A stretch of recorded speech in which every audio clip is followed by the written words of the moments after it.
Paper के माध्यम से कल मालूम पड़ा। हम तो कभी मिले भी नहीं हैं, ना हमने कभी एसडीएम देखी, ना कभी हमारी बात हुई। वो जे करीब करीब 28-29 साल पहले घर छोड़ के भाग गया था।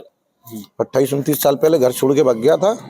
बसों पे चलता रहा, टोल टैक्स वगैरह पे रहता रहा। 4-6 साल बाद जानकारी लगी कि हाँ ये हैगा। फिर बीच में जो जा रहने लगा तो कभी कभी आने लगा।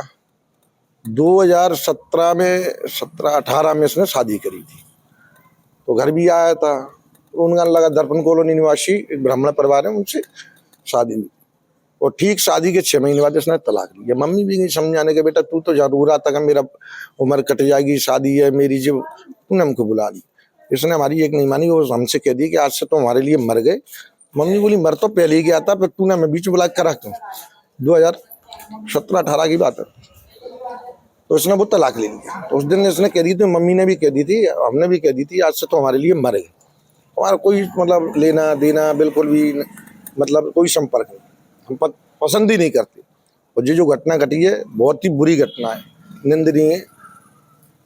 भगवान को सद्बुद्धि देने को सजा भी मिलना चाहिए, क्योंकि ये कृत्य अपराध है। किसी लड़की ने विश्वास करके तुमसे शादी करी, अपने परिवार को छोड़ के तुम अगर ऐसी घटना कर रहे हो, तुमसे नीच प्रवृत्ति का कोई व्यक्ति नहीं।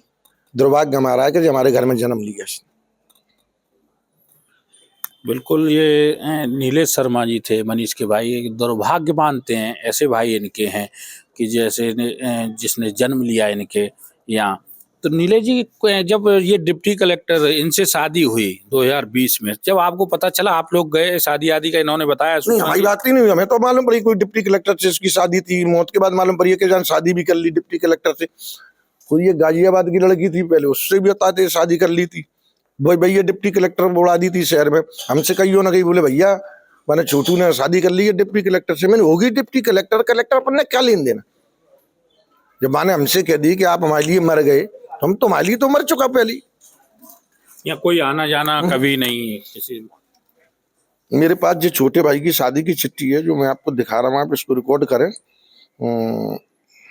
मैंने दैनिक भास्कर कोई पत्रकार थे उनको भी भेजी। जिसकी शादी की है जितेंद्र की, ये छोटे भाई की, जितेंद्र शर्मा की। इसमें जो मेरे परिवार के नाम है, इसमें कहीं भी मनीष का नाम हमने नहीं लिखा है। ये लड़कों के सबके नाम है, मेरे परिवार के, मेरे भाइयों के, छोटों के, मेरे बेटे के, जो मेरे चाचाओं के नाम।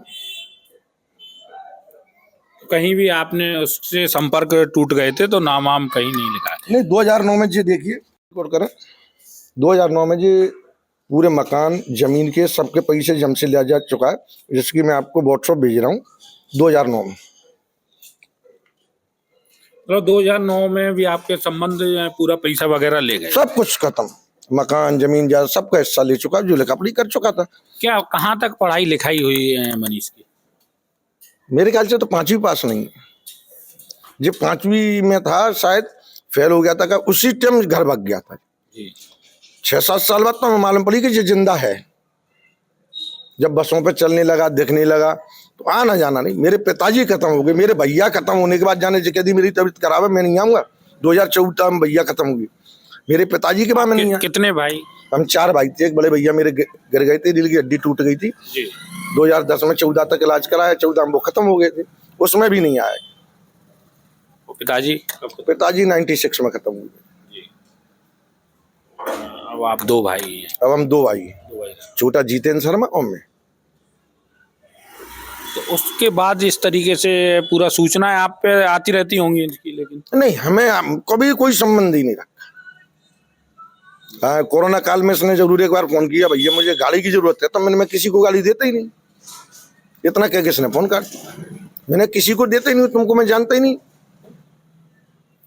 क्या ज्यादा नशा वगैरह ज्यादा करता है? दारू तो पीते ही रहते हैं, अकेले डले ऐसे फालतू फसाना, लड़कियों को दारू पीना, याशी करना, मस्ती करना, और क्या काम थी। ये भी नशे में ही होगा, इनकी औकात थोड़ी कर दें। राज दारू के तो रोज का काम था। तब तो घर पसंद ही नहीं करते थे, जब पहले कभी आते भी थे 15 साल पहले, 2 दारू पी के हमने लाते के बाहर, घर में सिस्टम नहीं।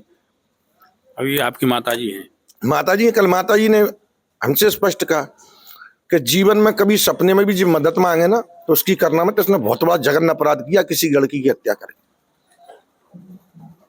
मतलब आपको उसकी तरफ अब देखना नहीं है। नहीं, हम तो मतलब ही नहीं है। हम तो कहते हैं परमात्मा जैसा करेगा वैसा जी भोगेंगे। बहुत गलत किया, बहुत ही गंदा काम।